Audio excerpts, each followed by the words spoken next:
Hole in the Soul, episode 16 or 17. Not quite sure where we are. It's more than 15.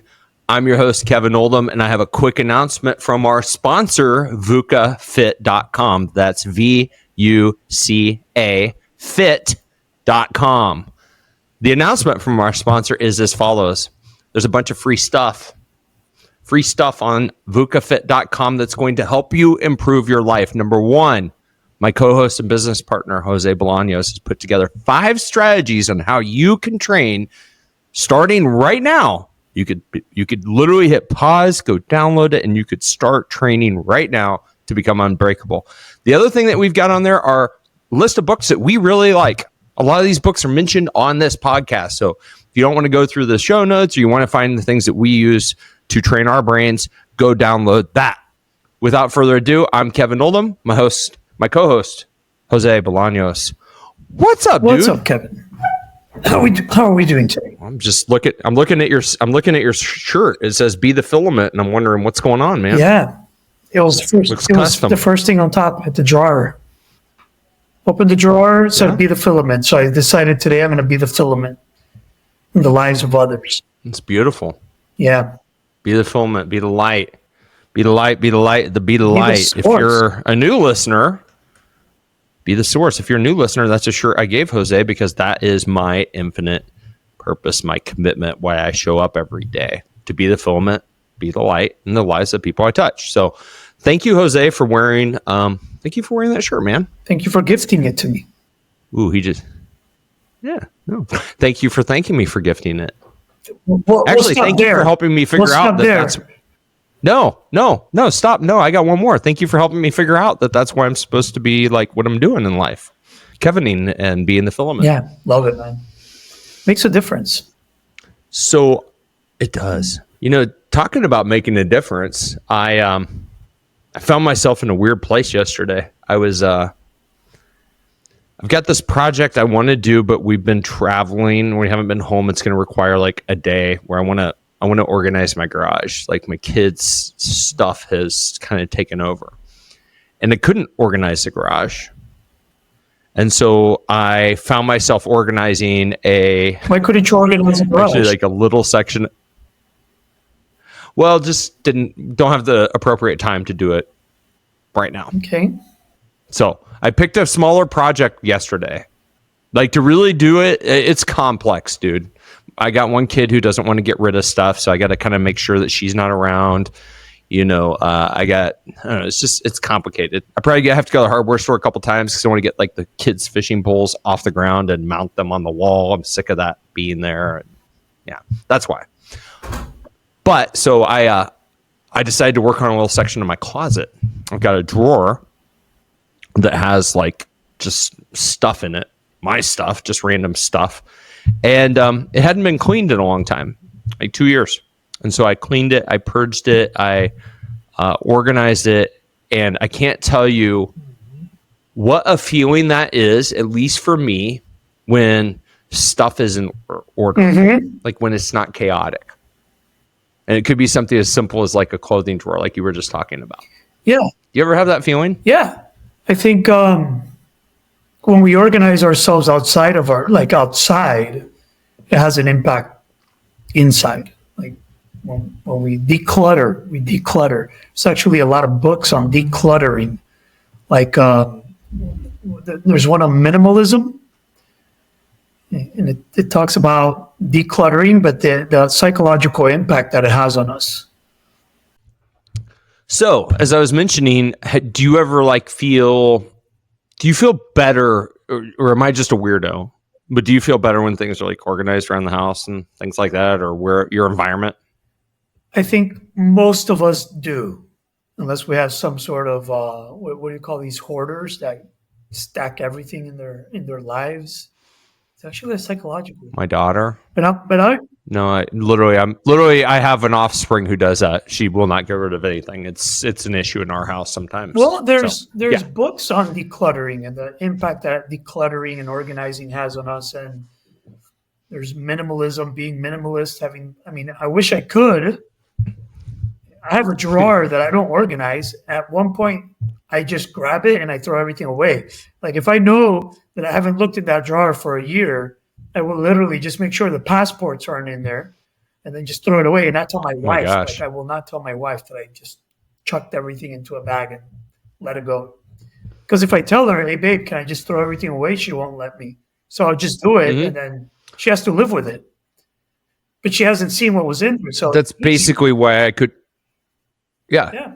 It's the same thing with the garage. Like, I want to clean the garage. I got to do it when at least my daughter's not around because she'll question everything. I'm like, no, I'm just going to dump this, or I'm going to give it to somebody if it, could be regifted. It's funny. Like, I used to think this was a waste of time to, like, let's say, have a drawer that's super organized or something like that. I'd be like, oh, well, that's it's closed. So who cares? I think a lot of houses have a junk drawer, and maybe that's your drawer that you were just talking about. Our junk drawer gets used every day. It's got tools, pens, pencils, just extra keys to cars, all that stuff, right? And when that drawer is cleaned, like dialed in, like it's you can open it and find what you want. Yeah. To me, like, it provides a sense of calm so that I can invest my energy into shit that matters. Like actual shit that matters. It's almost like, hey, if my sock and underwear drawer is clean, like it's like, hey, the socks that I usually wear up towards the front, like they're all, they have their matches and all these things. Like, it's just a better way to start the day. Yeah. Like when I open that drawer, it's like, all right, I don't have this sense of frustration. I'm not wasting unnecessary energy trying to, do something that's, menial, like a menial task. You know what's more fascinating to me as I hear you speak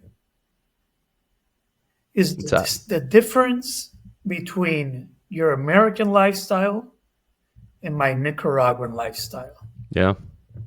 That stands out more in my head as you tell me these things than sharing the commonality of it. Yeah.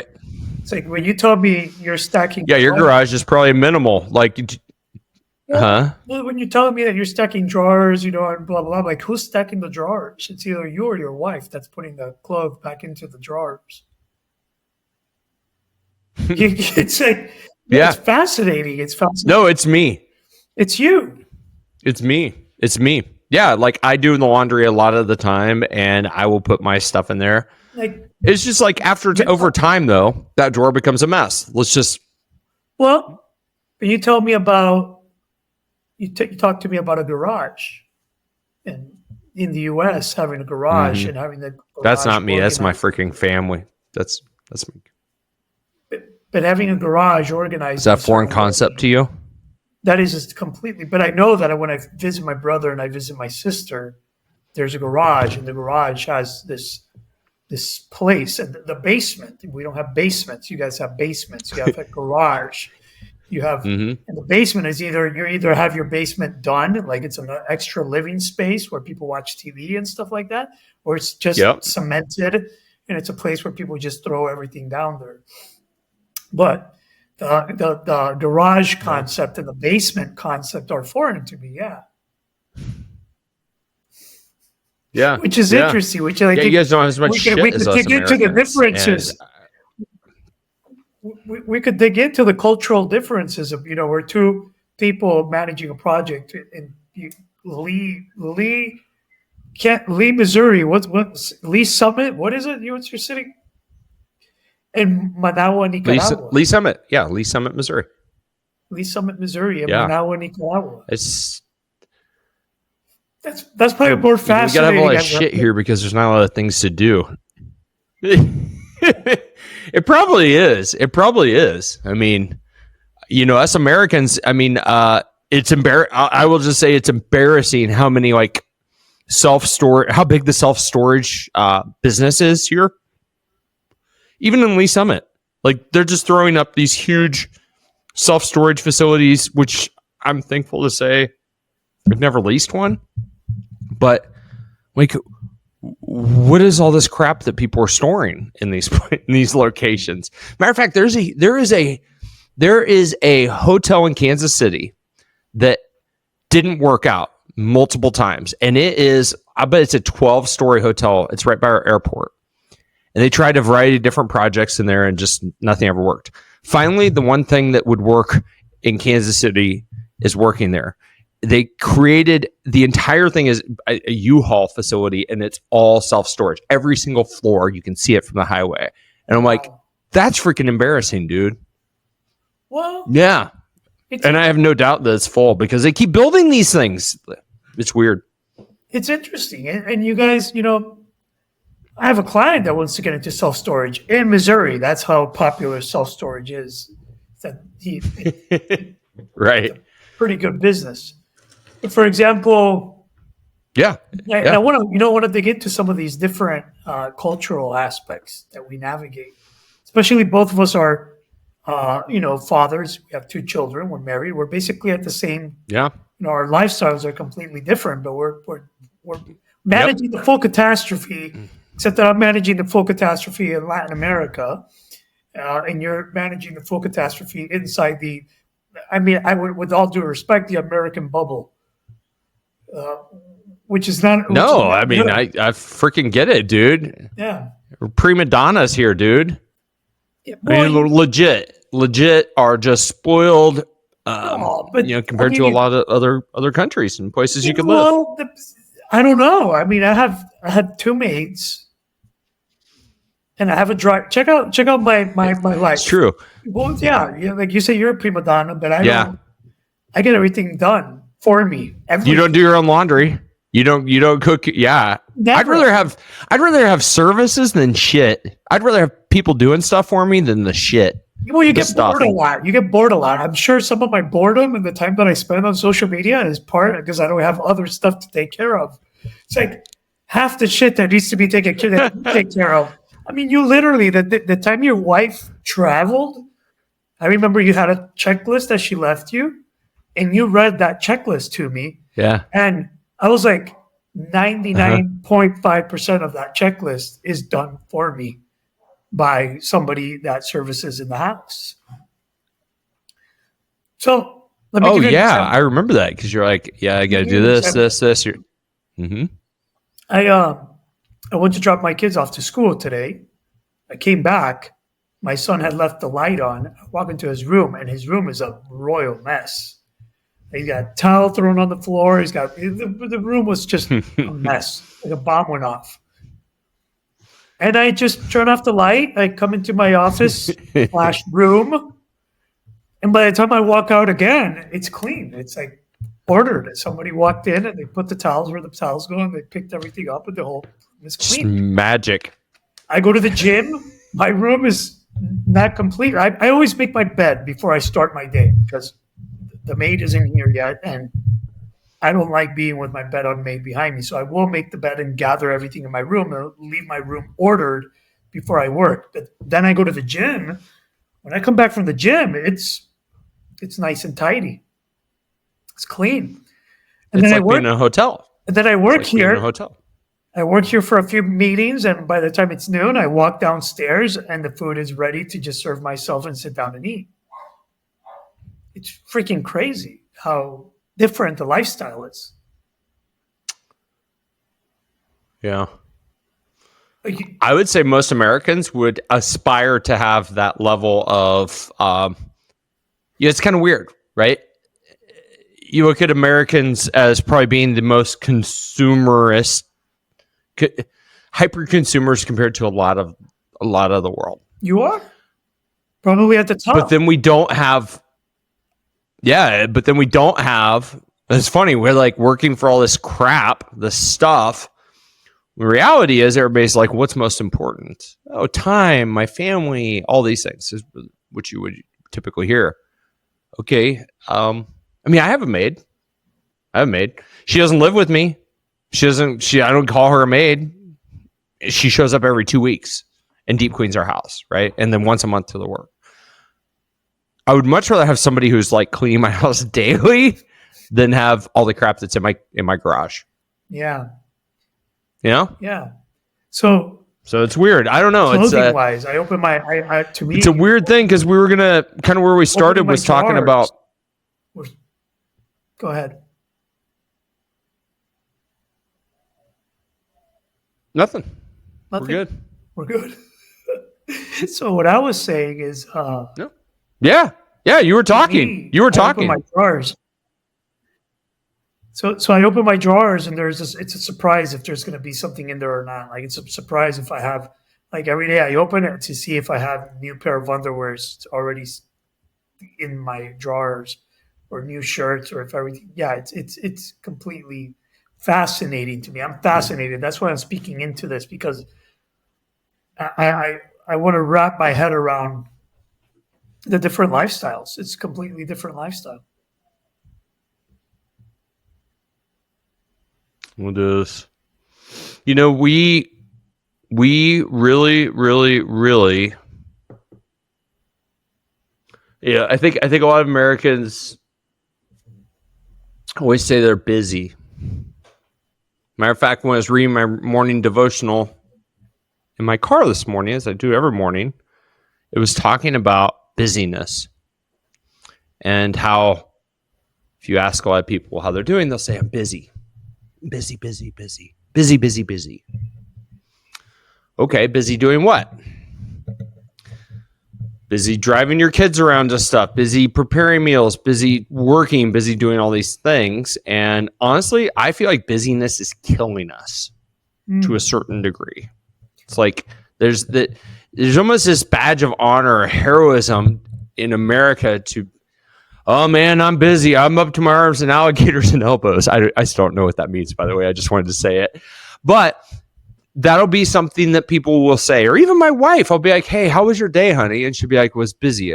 Full means. I was like, no, I didn't ask what the cadence was. I asked how it was. Okay, I understand it was busy. Yeah. I want to know how you reacted to it. Like, I want to know about your day. I assume that you're busy. And I think that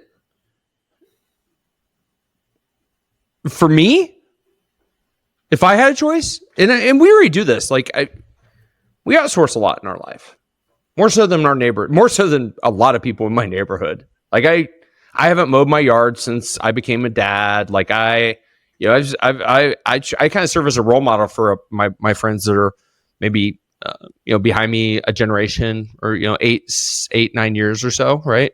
They're starting to get to that age where, like, oh, now I understand why Oldham doesn't mow his yard, or why he does this. I'm like, because I value my time. I value my time more than really anything that I personally have available. I'm not in control of my time all the time, but if there's an arbitrage where I can pay somebody $30 to mow my yard, and then I don't have to do that, to me, that's a hell yes. Like, that's great. I will do that all day, all night. Right. Yeah. But not a lot of Americans. I mean, some Americans think that way.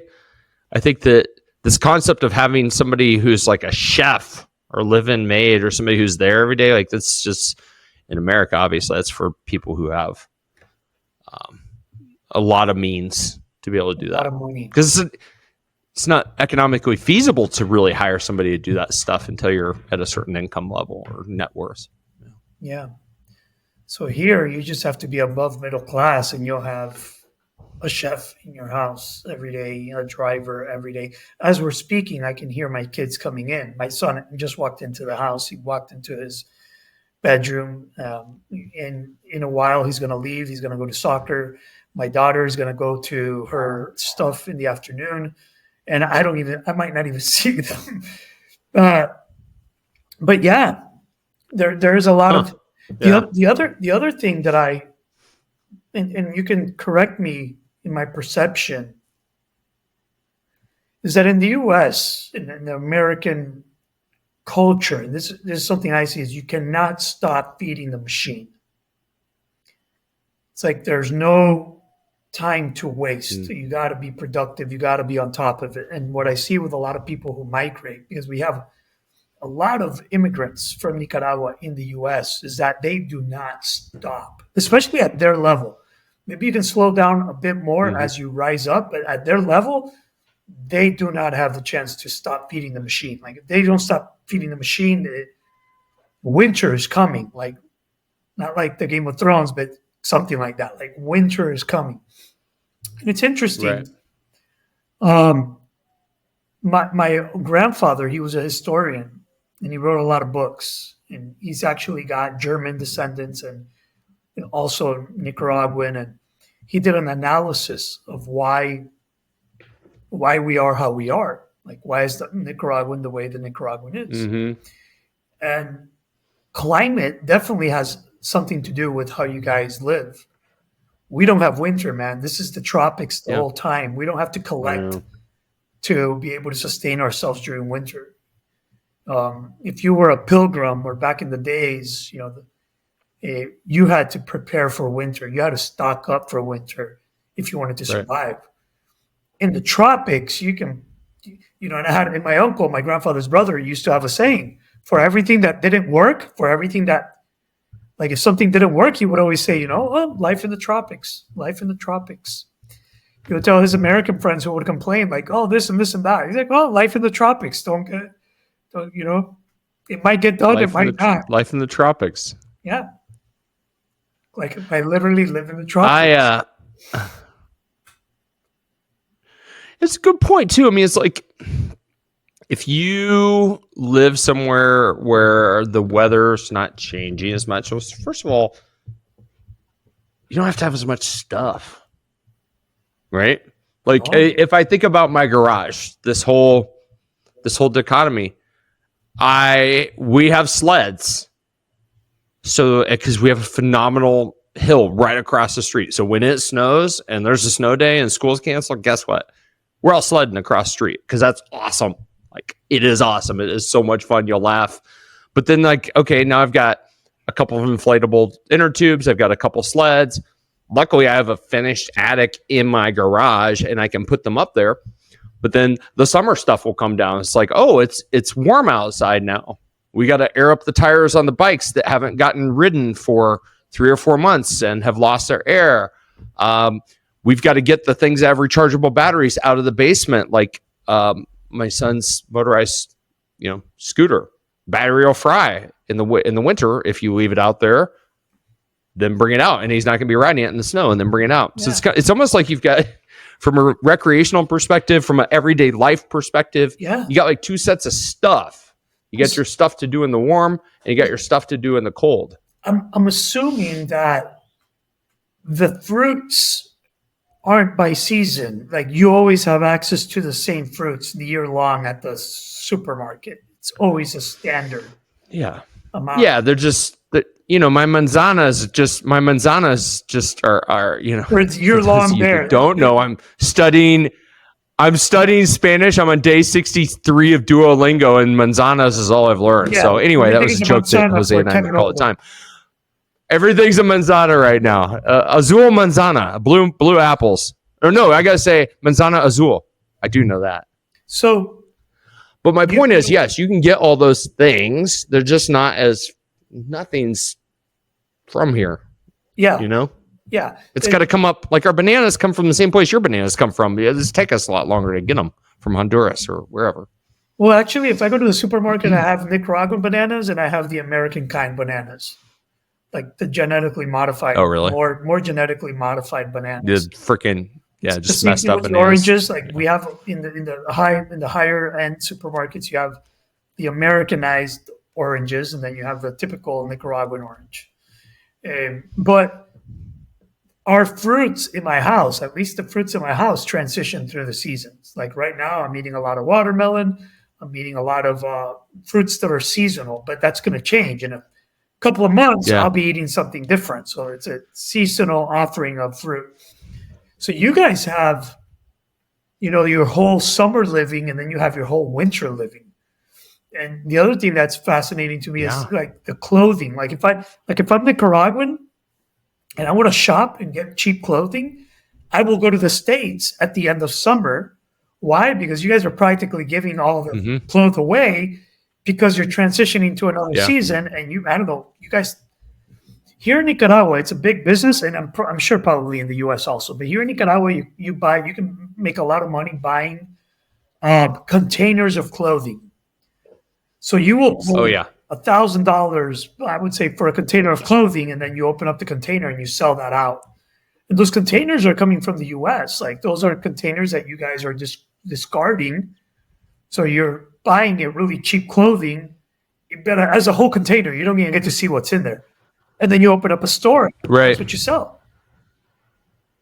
Yeah, it's called Yep. Yeah.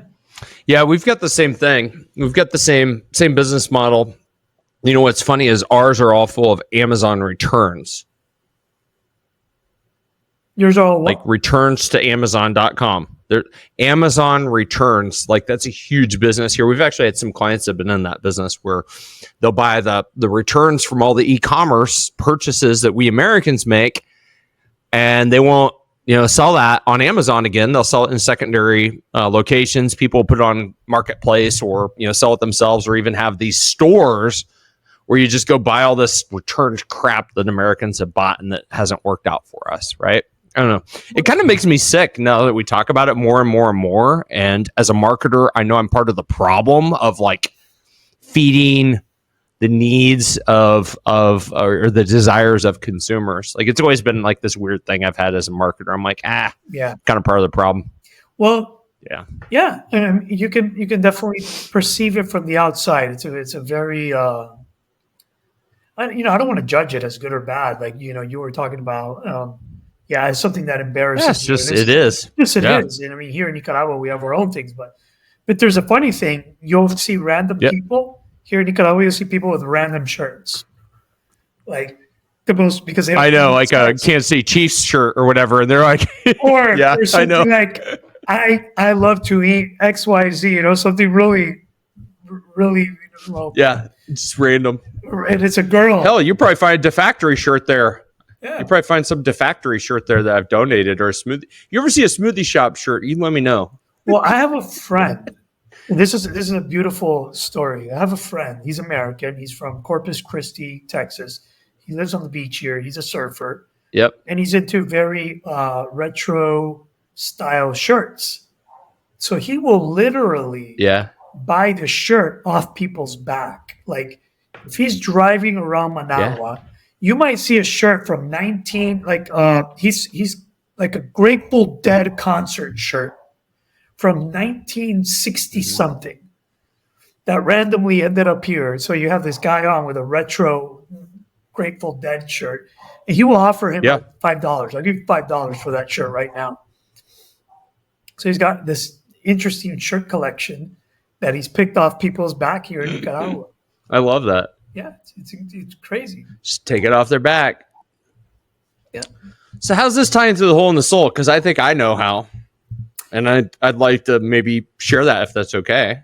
Well, I like that we're completely cross-cultural here. I like that we are able to provide this very cross-cultural understanding of what it means to be, the father of a family in Nicaragua with certain means.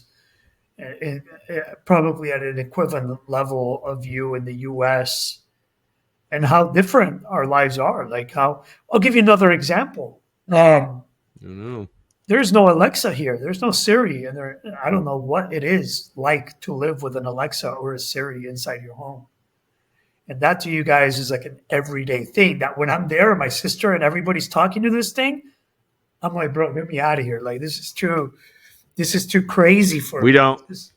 This is too much. Yeah. We don't have it in our house. Like kick it out of your house. We have one to turn on the music. Yeah. Yeah. I hate them. We had one here at the office. I unplugged it. It's unplugged. And then I've got one at our house, and we use it to say one thing. Hey, play fill in the blank to start music.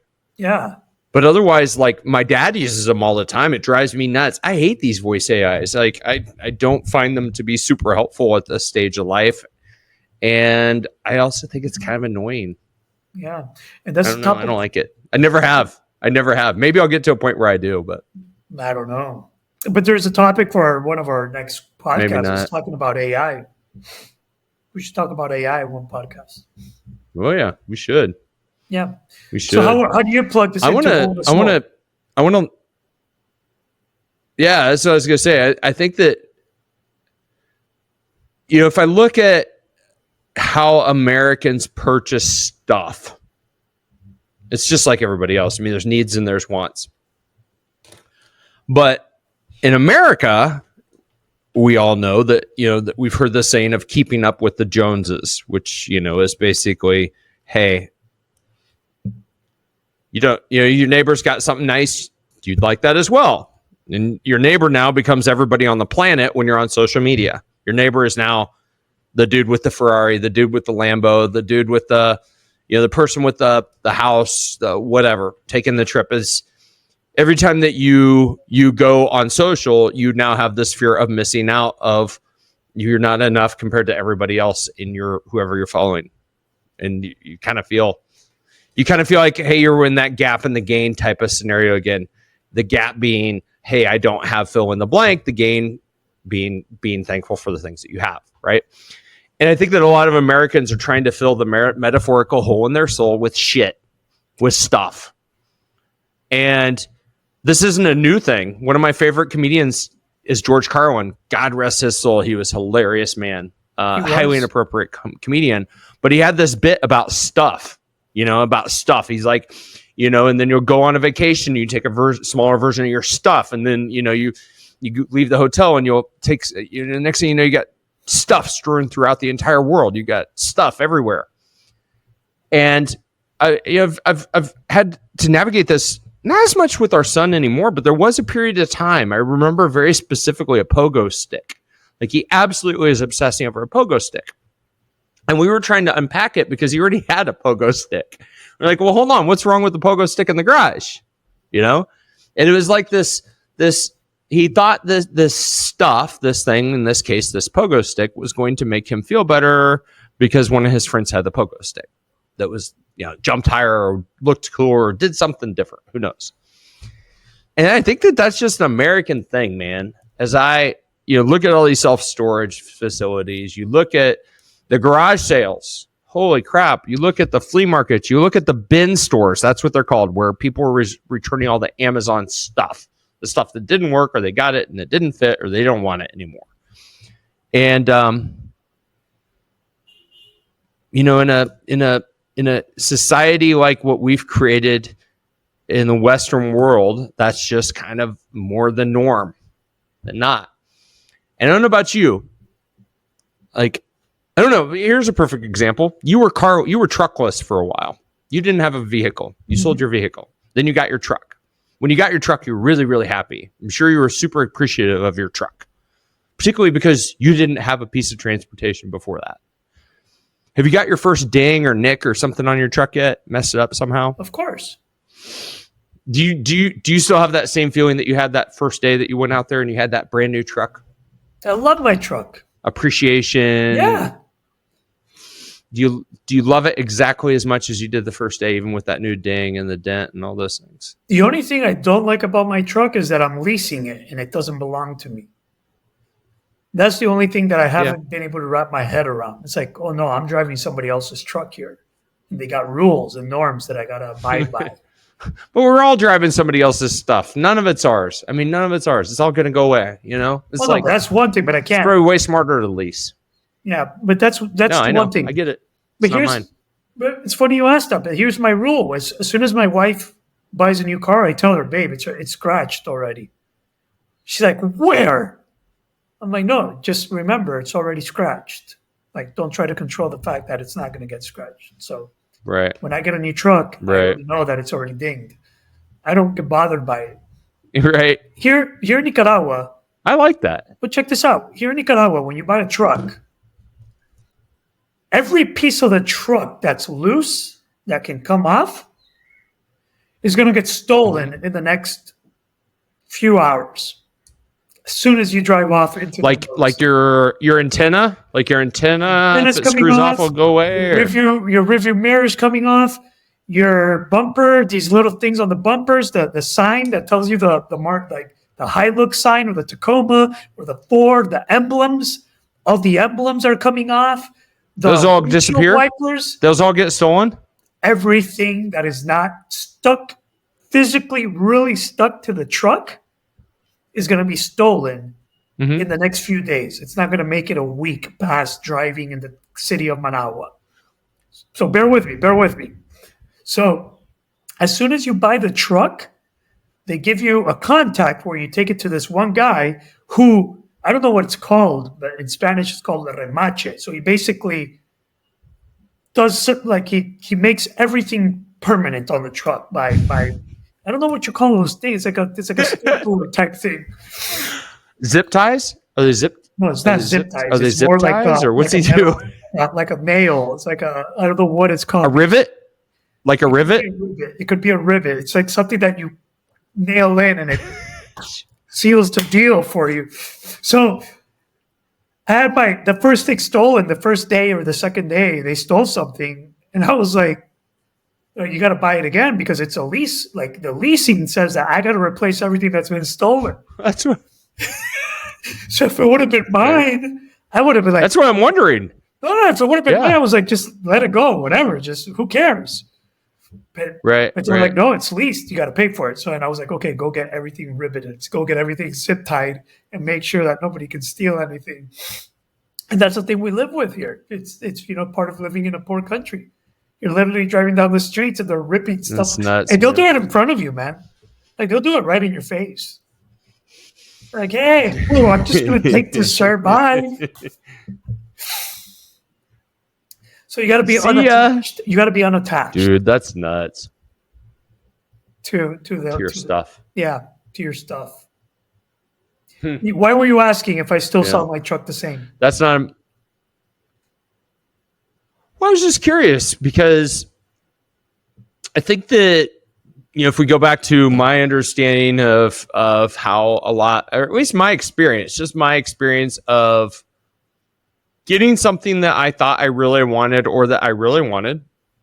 And then maybe, I don't know, a year down the road, seeing how I still felt about that thing. I still love it as much.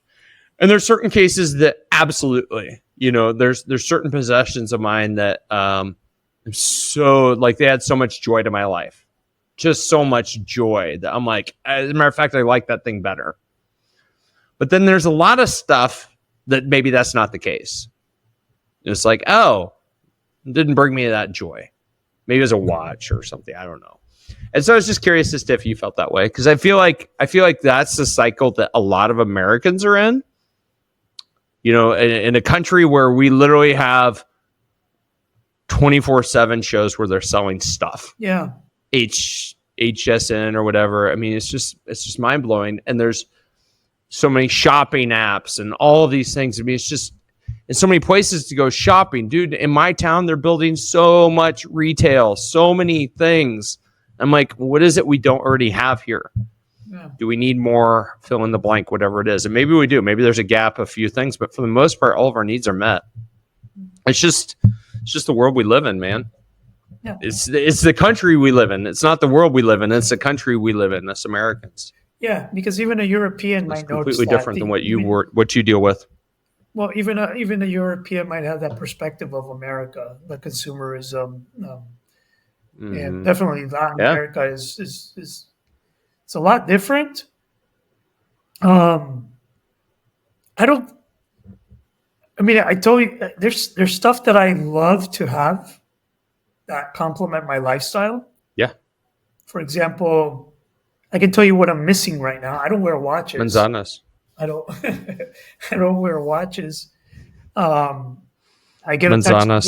You need manzanas. Things. But the things that I appreciate, my truck, because I get to go on the adventures that I want to go. I get to go surfing. I get to go to mountains. My truck is very, very part of my lifestyle. So I appreciate that.